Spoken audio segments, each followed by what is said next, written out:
Salam dostlar, bu da bizim krom kaplamamız. İşimizin idealını görürsünüz. Astuk Kimya şirketi olarak verdiğimiz əməklər göz önündə dostlar. Kim istəsən müraciət eləyə bilər dostlar. Takipdə qalın, işin sonunu görəcəksiniz. Malımız şu an qaynamadadır. İtalyan qızılı olacaq dostlar.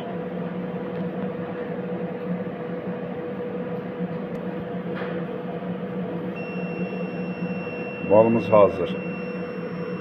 Görürsünüz işimizin netliğini dostlar. Kim istəsə müraciət eləyə bilər dostlar.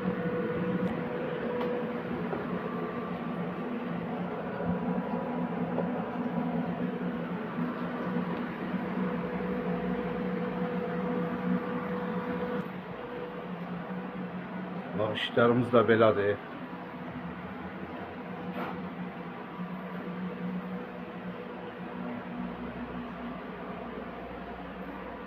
Fərqi yoxdur, alüminyum, mis, latun, dəmir hamısını bu şəkildə xrom qaplama edirik. Necavey kond edirik dostlar. İstədiyiniz rənglər əldə edə bilərsiniz. Yetər ki müraciət edin.